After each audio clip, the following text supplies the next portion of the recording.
안녕하세요. 저는 50대 초반에 결혼 25년 차 여자예요. 늘상 라디오로 듣고 있는 채널인데 내 사연을 보내자니 이거 참 마음이 긴장되네요.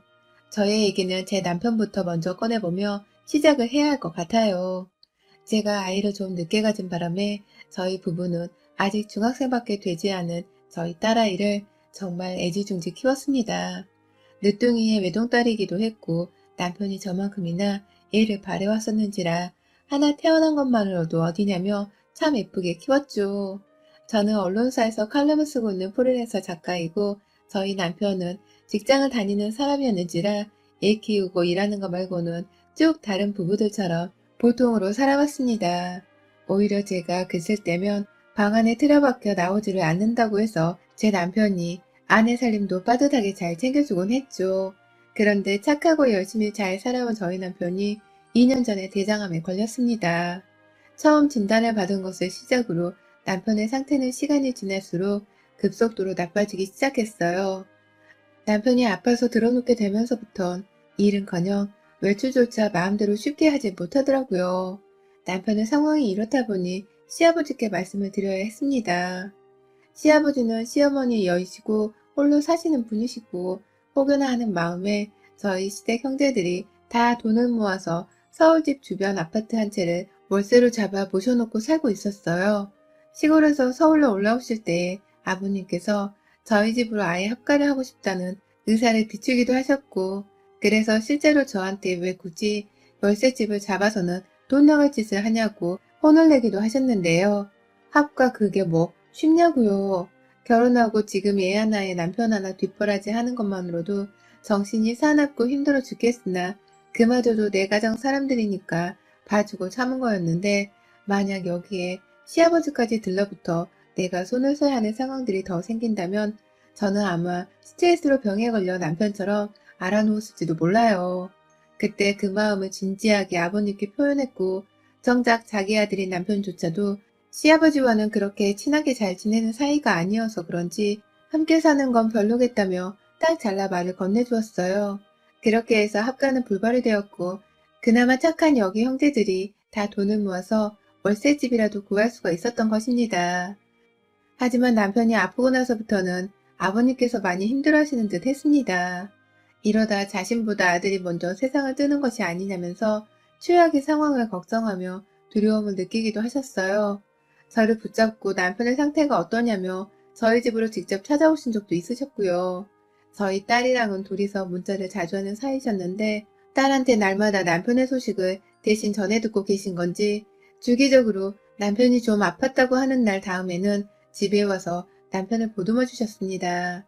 그래봤자 옆에서 머리 쓰다듬어 주고 아파서 약에 취해 누워있는 남편을 지그시 바라보면서 눈에 눈물을 글썽거리는 게 전부셨지만 저는 다 알았어요.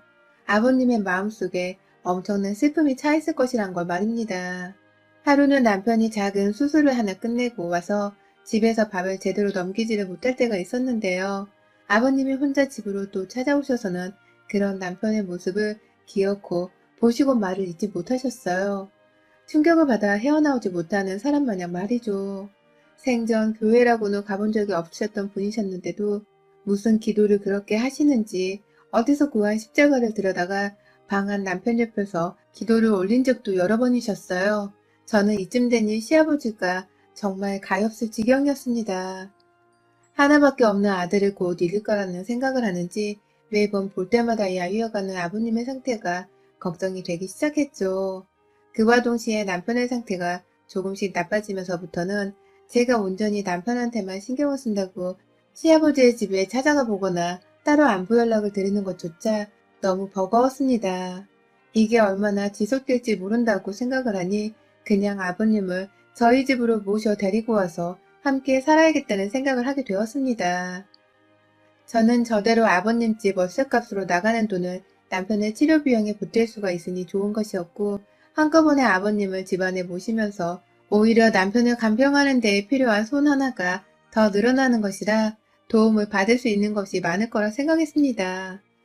함께 산다는 것 자체만 생각을 하면 불편하고 부담스러운 게 한두 개가 아니었지만 같이 남편의 건강을 바라고 있는 한마음을 가진 사람이었는지라 동지애가 생기는 것도 같았어요.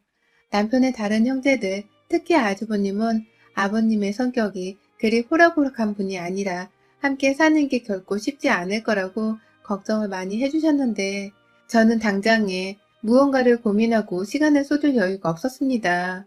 뭐라든 내 남편의 건강과 관련된 일이 아니면 그냥 될 대로 되라는 식의 빠른 결정을 내리고 남편의 얼굴을 한 번 더 보려고 했고요. 그래서 시아버지하고도 별다른 긴 대화를 나누지는 않은 채 합가하시죠 아버님 이라는 짧은 대화를 나누며 집을 합치게 되었네요. 이래나 저래나 우리 가족에게 그리고 아버님께 좋은 게 더 많은 합가였기 때문에 며느리짓 하는 거는 굳이 고민을 하지를 않고 곧바로 이사를 진행했습니다. 아주버님의 도련님까지 나서서는 이사를 도와주셨는데요. 저희 집이 원래부터 딸 하나의 부부만 사는 세 식구였는지라 아파트에 방 하나가 여유가 있었는지라 아버님의 방은 자연스럽게 가장 작은 방으로 배치를 시켜드렸어요. 신나서 들떠하시는 아버님의 모습이 살짝 불안불안하긴 했지만 제가 노는 사람도 아니고 집에 아픈 사람이 있다는 걸 아버님께서도 누구보다 잘 알고 계셨기 때문에 따로 더 신경을 쓰지는 않았습니다. 그럼에도 아버님께는 제가 남편 병간 후에 가끔 일하면서 병원도 챙겨 데려가야 해서 몸이 10개라도 부족합니다. 그러니 아버님께 삼시세끼 밥 차려드리고 방 청소해드리는 그런 며느리 짓을 해드리지는 못할 거예요. 라면서 누누이 제게 사소한 일들을 시키지 마시라고 분명하게 말씀을 드렸고요. 그러자 아버님께서도 아들이 아픈데 내가 어떻게 무슨 면목으로 며느리 너한테 도움을 받으려고 하겠냐. 우리가 그저 힘 합쳐서 병간호 잘하면서 애를 빨리 치유시키는 게 우선이지. 라며 든든한 감사의 말을 표현해 주셨습니다. 좀 섣부른 판단이었지만 저로서는 든든한 아군이 생긴 것만 같아서 생각보다 합가의 기분이 그리 나쁘지만 않았어요. 하지만 시아버지가 집안에 들어오고 나서 얼마 지나지 않아 남편의 상태는 급속도로 악화가 되었습니다. 정말 제 몸이 남아돌지 못했을 만큼 병원도 자주 들락거리게 되고 일은 손에 잡히지가 않았죠. 그러던 중 한 번은 시아버지께서 남편이 배 아파 뒹굴면서 약을 찾고 있는데 그 소리를 듣고도 묵인을 한 채 TV 소리를 더 키우신 적이 있었어요. 저는 방 안에서 글을 쓰고 있다가 갑자기 거실에서 TV 소리가 너무 시끄러워 밖에 나가 주의를 좀 드리려고 일어섰는데 그 순간 건너방에 있는 남편으로부터 핸드폰 전화가 걸려왔길래 본능적으로 남편에게 뛰어가봤죠. 그러자 남편은 이미 침대 밑에서 제대로 된 비명소리 한 번 지르지를 못하고서 자기 변만 부여잡고 있었고요. 그날 저희는 황급히 119 도움을 받아 병원으로 실려갔고 그날부로 남편은 병원 시세를 지게 되었어요.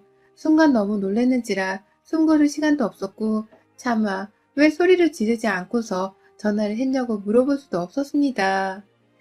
시간적인 여유가 없었으니까요. 그 길로 집에 돌아와 남편의 짐을 좀 싸면서 아버님을 다시 마주했어요. 아버님은 거실에서 여전히 TV를 보고 계셨는데 제가 들어오니 아범은 좀 어떠냐? 내가 귀가 너무 안 좋아서 아범이 방 안에서 아픈 줄도 몰랐네. 라며 막 남편을 걱정하셨어요. 그 말을 듣기 전까지 또 아버님께 고의적으로 TV 소리를 키우신 거냐고 왜 그런 거냐며 따져 물으려던 참이었는데 아버님께서 이런 식으로 말씀을 해주니까 정말로 노인네의 귀가 안 좋아서 TV 소리를 키우려 한 건가 싶었습니다. 그래서 남편이 아프다고 내는 소리를 못 들으신 건가 싶기도 해서 일단은 의구심을 좀 가라앉혀 보기로 했어요. 의구심이 들더라도 자기 자식이 아픈데 무시를 하는 부모가 세상 천지에 어디 있겠냐는 생각에 가당치도 않다는 생각을 했고요. 하지만 그 후로 보이던 아버님 행동은 좀 더 이상해져 갔어요. 집으로 합가를 권유했던 것은 여러 가지 이유가 있었지만 그럼에도 가장 중요했던 건 바로 내 남편을 잘 챙겨달라는 것이었습니다. 저 혼자서는 도저히 일과 육아와 남편의 간병을 병행할 수가 없었기 때문에 나이 드신 아버님이라도 옆에서 잘 보고 있다가 비상일이 생기면 어디 119나 다른 형제들 앞에서 전화라도 해달라는 심정으로 옆에 붙들어 놓은 것인데요. 남편이 병원에 입원한 날로부터 시아버지는 아들 걱정이 아무것도 되질 않은지 병원으로 한 번은 찾아올 생각을 안 하더라고요. 그렇다고 집에서 혼자 있는 제 딸을 잘 챙겨주는 것도 아니었고요. 학가를 하기 전까지만 하더라도 남편을 향한 사랑과 치유의 바람이 정말 누구보다 큰 것 같이 보였던 시아버지셨는데요. 합가를 하고 나서는 과거의 아버님의 모습은 정말 온데간데 없이 시아버지는 아들도 없고 며느리도 없는 자유분방한 영혼의 사람으로 동갑이 되어 있었습니다. 아들 상태가 궁금하지도 않으신지 허구한 날 집구석에서 밥 먹는 거랑 TV 프로그램 뭐 하는지만 신경 쓰면서 손에 젓가락과 리모컨만 붙들고 사셨고요. 제가 기껏해서 먼저 연락을 드려 딸이랑 밥은 잘 드셨는지 문제없이 잘 지내고 있는지를 확인해 보려 하면 내 걱정은 절대로 하지 말아라. 병원에서 내 새끼 간병이나 신경을 써. 네가 고생이 많다. 라면서 제게 남편 간병이나 잘하라는 말씀을 하셨어요. 그 말을 들으니 내 남편 걱정을 해주는 것 같기도 했는데요. 막상 남편 속옷을 챙기러 혹은 딸 밥을 챙겨주려고 이틀에 못해도 한 번씩 집을 가게 되면 딸내미 얼굴살이 볼 때마다 쏙 빠져 있었어요. 들어보니 할아버지가 밥을 제대로 해주지도 않으셨고 제가 만든 반찬에다가 그냥 막 밥을 비벼서는 혼자서만 챙겨서 방으로 들어가거나 TV를 봤다고 했어요. 그 바람에 딸내미도 할아버지의 태도가 낯설고 싫어서 더욱 꽁해하며 방 안에 숨어 지냈다고 하고요. 그 말에 제가 너무 화가 나서 아버님을 붙잡고 얘기를 나눠봤습니다. 아들 상태라도 한번 보려고 하거나 아니면 집에서 손녀라도 좀 제대로 잘 봐주시거나 하실 것이지 왜 그리 여기저기 손 놓고서 태평하게 살고 계시냐며 약간의 짜증이 섞인 투정을 부려봤는데요. 아버님이 코로나가 사방팔방으로 난리인데 내가 어떻게 그 병원을 가냐? 너도 참 사람 위험하게 하는 소리를 하고 앉아있다. 금방 일어나 집으로 올 건데 쓸데없는 걱정 붙들어 매고 퇴원이나 곧 시킬 준비나 해라. 라면서 오히려 큰일이 아니니까 여러 사람을 병원에 오라가라 하며 귀찮게 만들지 말라고 딱 잡아뗐습니다. 그러면서 내 남편이 금방 퇴원을 할 수 있을 것이라고 긍정적으로 말씀을 해주셨어요. 솔직히 아버님이 이렇게까지 말을 해주시니 저는 고개를 갸우뚱거리면서도 그냥 있는 그대로 아버님이 하신 말씀을 받아들이는 수밖에 없었어요. 더 싸울 일도 없어서 다녀오겠습니다. 라고 말하고 병원으로 돌아갔죠. 하지만 남편은 병원에 입원한 날부터 얼마 못 가서 상태가 더욱 나빠져 생을 마감하고 말았습니다. 남편이 세상을 뜨던 날 저는 졸지에 시아버지를 모시고 살아야 하는 과부처지가 되어버린 것이었죠. 제가 어떤 심정이었냐면 다른 사람도 아닌 내 남편이 죽었는데 남편이 죽었다는 사실보다도 남은 딸아이를 혼자 키우면서 시아버지까지 어떻게 모시고 사냐는 생각에 스트레스가 쌓여서 머리가 터질 것 같더라고요. 남편의 죽음으로 받은 슬픔보다도 그 짧은 시간 동안 시아버지와의 관계가 미칠 듯이 부담으로 밀려오기 시작했어요. 시아버지는 이런 제 속을 아는지 모르는지 남편이 죽었다는 연락을 저한테 받고 나서도 저희 딸아이를 혼자 돈을 쥐어준 채 택시를 타고 병원까지 찾아오게 하셨고요. 정말 이해할 수가 없는 행동이었습니다. 정작 아버님은 왜 안 오시나 싶어서 전화를 걸어 오고 계시는 중이신 거죠? 라고 물으니 장래 하루가 지나서 찾아오겠다고 하시더군요. 지금은 당장 바빠서 집을 나갈 수가 없다고 하면서 말이죠. 백수에 하는 것도 없는 사람이 도대체 아들이 죽어 장례를 치러야 하는 것보다 중요하다고 여길 수 있는 게 무엇인가 싶어 이해를 할 수가 없었지만 더 긴 말을 하지 않았어요. 저는 아주버님이랑 도련님이랑 번갈아 제 딸내미를 챙기고 남편의 장례 준비를 한다고 정말 정신이 하나도 없었기 때문입니다. 제 눈물이 채 나올 새도 없었는데 아들 보러 오질 않는다는 시아버지한테 전화로 화를 내고 할 기력이 남아있지를 않았어요. 그래서 시아버지가 바로 오던지 말던지 그냥 마음대로 하라면서 내버려 두고만 있었습니다. 하지만 저희 친여동생으로부터 정말 희한한 말을 들어버리고는 새삼 시아버지의 속마음이 궁금해져 가기 시작했어요. 그날 저희 딸아이가 하루 종일 장례식장에서 울면서 버티고 서 있는 걸 도저히 제가 옆에서 볼 수가 없었습니다. 그래서 동생한테 딸아이를 집으로 좀 바래다주고 집에 간 김에 시아버지라도 좀 모셔오라고 부탁을 했습니다. 설마 차가 없어서 장례식장에 안 오고 계신 건가 싶었거든요. 동생도 거뜬히 알겠다고 하고선 제 딸을 집으로 데리고 갔죠. 그런데 한참이 지나고 나서 동생한테 전화가 걸려왔어요. 언니네 아버님 혹시 치매신 거야? 아들을 기억 못 하시는 거 아니야? 라며 제게 어이가 없다는 듯이 물어봤어요. 가뜩이나 내 남편이 세상을 떠난 마당에 시아버지까지 치매에 걸린 것 같다는 동생 소리를 들으니 속에 고구마 1000개를 꾸겨 넣어 먹은 기분이 들었습니다. 장례식장 한복판에서 저도 모르게 무슨 그딴 소리를 하고 있어. 어떻게 그 양반이 치매란 거야. 지금 아버님이랑 같이 오고 있는 거지? 라면서 짜증을 확 뱉어버렸죠. 그러자 여동생은 내가 살다 살다 그런 양반은 또 처음 보네. 다른 사람도 아니고 자기 아들이 죽었는데 장례식장에 가자니까 한다는 말이 글쎄. 이봐 사돈처녀, 장례식장에 내가 안 가면 뭐 큰일이라도 나? 내가 가려고 했는데 옆에서 이렇게 보채면 내가 뭐가 되는 거야? 라면서 TV를 마주 보더라니까. 수지말로는 어제부터 이 양반이 안방에 들어가서 잠도 잤다고 하던데 언니가 다 알고 있는 얘기 맞지? 라면서 제게 사실 확인을 했습니다. 저야 당연히 들어본 적이 없는 말이었기 때문에 황당 그 자체였습니다. 그래서 당장 장례식장을 벗어나 집을 갈 수가 없는 상황이어서 다른 조치를 취할 수가 없었고요. 그렇게 하루를 꼬박도 남편이 유일한 부모라는 시아버지를 장례식장에 모셔놓지도 못한 채 저는 다른 시댁 식구들이랑 친정 식구들의 이상한 눈초리를 받으면서 장례식을 지켰습니다. 그리고 대망의 셋째 날 그렇게 기다리던 시아버지가 드디어 저희 남편 장례식장의 모습을 드러냈어요. 보통 자식이 먼저 생을 마감하면 그 부모가 느낄 슬픔은 감히 상상할 수가 없다고 하잖아요. 그런데 장례식장의 모습을 드러낸 저희 시아버지의 꼬락서니는 정말 이런 말하기 뭐하지만 상당하게 멀쩡했습니다. 눈물 한 방울을 그간 흘리지 않으셨나 봅니다. 아무리 남편이 오랜 시간 투병을 해왔다고는 하지만 다른 사람도 아닌 자기 아들이 죽었는데 눈물 한 방울을 제대로 흘리지 않고 장례식장에 올 수가 있는 건지 시아버지의 모습을 보면서도 참 소름 끼쳤고요. 저도 자식이 있는 사람인데 저로서는 아무리 입장을 바꿔 생각해 보더라도 이해가 가지 않는 대목이었습니다. 하지만 시아버지의 메마른 눈물보다도 더 충격적인 것이 있었어요. 글쎄 아버님께서 장례식장에 도착을 하자마자 자기 아들들을 쓱 쳐다보더니 니들은 내 장례식 때도 이렇게 찾아와서 유족행세는 해줄 거지? 그렇지? 라면서 농담이란 듯이 씩 웃어 보이셨어요.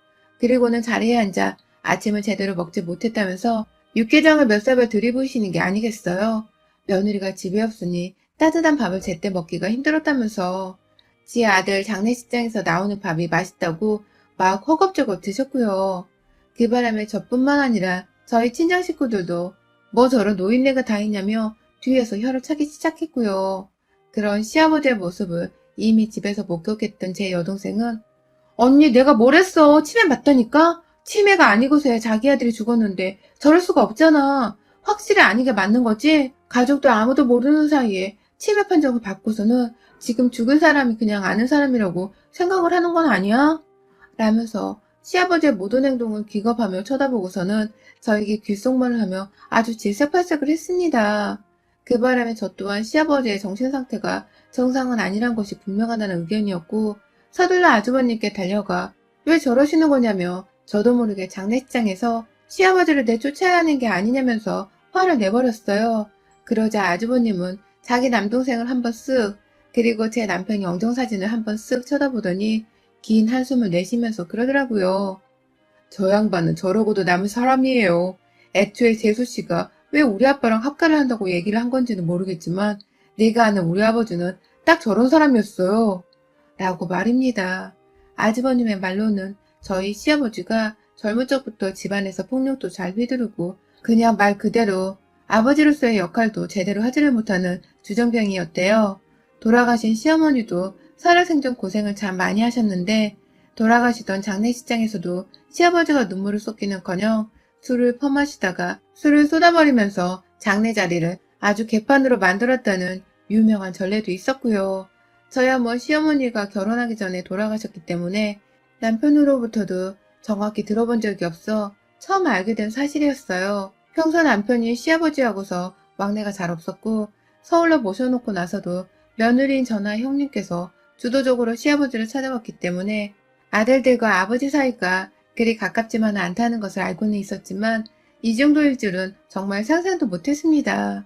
게다가 시아버지는 육개장을 다 드시고서는 며느리 어디냐면서 저를 한참 동안 찾으시다가 저를 따로 불러내서는 한다는 말이 글쎄 아들이 잃은 내 슬픔이 배우자 잃은 네 슬픔에 비하겠니? 네가 아들이랑 함께 살던 안방에서는 잠조차 제대로 자지를 못할 것이란 걱정이 든다. 너를 위해서 내가 방을 바꿔줄 테니까 집으로 돌아가면 내가 앞으로는 안방에서 묵으마. 라고 하시는 게 아니겠어요? 그러면서 안방에서 니들이 보던 TV는 내가 그냥 그대로 가지고 있어도 되지? 라고 하는데 저는 머리에 마치 망치를 맞은 듯 했습니다. 졸지에 저는 장례식장에서 기다리던 시아버지를 보자마자 유가족이라고 하기에는 믿겨지지 않은 뻔뻔함과 부끄럼 없는 행동들에 화가 나게 되었고 결국 그 자리에서 내 집에서 당장 나가. 당장 당신 집으로 돌아가라고. 아들이 죽었는데 한다는 말이 뭐? 안방에서 살 테니 TV는 그냥 써도 되냐고? 당신 아들이 죽었는데 지금 그게 남편이 며느리한테 할 소리야? 라면서 시아버지의 멱살을 쥐어잡고 장례식장 밖으로 질질 끌고 나갔습니다. 질질 끌고 나갈 수밖에 없었던 것이 아버님이 제가 지르는 소리에 시끄럽다며 귀를 막았어더니 애초에 처음부터 합가를 했으면 좀 좋았냐. 괜히 월세집에 혼자 들어가 살게 해가지고 노인네 외로움은 다 타게 만들더니만 이제 와서 지 남편 아프니까 옆에서 수받으려고 나를 불러들여서는 뭐가 어쩌고 어째? 며느리한테 할 소리냐고? 야 이년아 나는 아들을 잃었다. 아들을 잃은 애비한테 어따 대고 따박따박 말대꾸야. 라면서 되려 소리를 질러버리셨기 때문입니다. 옆자리에 앉아있던 사람의 육개장 그릇을 당장이라도 저한테 퍼부어주겠다는 듯이 으르렁거리면서 장례식장을 더욱 난장판으로 만들려고 작정을 하셨어요. 그 바람에 혼자서 무력으로라도 시아버지를 장례식장 밖으로 끌고 나가려 했고요. 저를 말리겠다고 달려들어 참으세요 하고서 사정을 해대는 아주버님과 도련님께도 욕을 퍼부으며 놓으세요. 내 팔 놔라고 하며 함께 소리를 질러댔습니다. 멀리서 저 양반 치매 확실하다니까? 그렇지 않고서야 어떻게 지 아들 장례식장에 저래. 당장 병원에 데려가.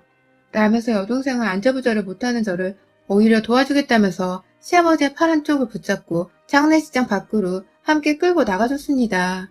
참 이상했던 것이 그 상황에서 시댁 식구들은 정작 지 아버지가 끌려나가고 있는데도 아무도 창피하다며 말릴 생각을 하지 않았습니다. 저희 친정은 반대로 장례식을 난장판으로 만들고 있다면서 얼른 저와 함께 쫓아내려 했습니다. 결국 그날 시아버지는 육개장을 들다 말고 저한테 안방 얘기를 꺼냈다가 자기 아들 장례식장에서 뼈도 못 추리게 쫓겨나 버렸고요. 혹시 몰라 저는 아예 남편 장례식도 마다하고서 그 길로 저희 여동생과 함께 집으로 먼저 향해 가서는 집 현관 비번을 바꾸고 곧장 시아버지 거주할 자리를 알아봤습니다. 남편 장례식도 아예 아주버님하고 도련님한테 죄다 맡겨놓고서는 천만다행히도 안 팔고 내버려둔 시아버지 사시던 빈 시골집에서 바로 거주하시라고 집덩어리를 다 택배로 보내버렸어요. 저희 친정 식구들은 제가 시아버지를 남편 잃고서까지 혼자 모시고 사는 것을 내내 걱정하시다가 옳다구나 싶으셨는지 남편 장례식에서 우르르 저희 집으로 몰려오셔서는 아버님 짐 빼는 것을 도와주었고 급기야 바로 아버님이 짐 따라 시골로 내려가실 수 있도록 트럭에 함께 실어보내려 하더라고요. 하루라도 빨리 노인 고집에 안방을 빼앗기기 전에 시골로 보내자고 말이죠. 다만 저는 시아버지가 그래도 내 남편의 아버지시고 남편 장례도 안 끝난 마당에 평생을 남편에게 미안한 마음을 가질 수밖에 없을 것 같다는 걱정이 앞서 그날 하루 정도는 집에서 아버님을 모셨습니다. 밥 한 끼는 열불나 못해드리겠지만 뜨뜻한 본인 방에서 잠은 자도록 해드렸고요. 그날 아침부터 집에 찾아온 친정 식구들의 성화로 저는 아버님을 이른 새벽 태라고 태워 시골집으로 도로 보냈습니다. 빈집으로 오래 놔둬서 제대로 난방이나 되고 있을런지는 모르겠지만 아버님은 그렇게 자식이 아무도 도와주질 않는 상태에서 먼지 쌓이고 거미줄이 줄을 쳐놨을 집안에서 혼자 대청소까지 다 끝마치고서는 홀로 삶을 새로 시작하셨어요. 저에겐 언제라도 서울로 다시 오고 싶다는 듯이 오늘은 난방이 잘 안 돼요. 얼어 죽는 줄 알았다. 라든지 혹은 집안에 먼지가 제대로 안 닦이는 건지 숨을 쉴 때마다 목이 너무 아프다. 라면서 쓸데기 없는 문자를 보내오는 시아버지 때문에 간간히 어찌 사는지에 대한 소식은 전해 듣고 있습니다.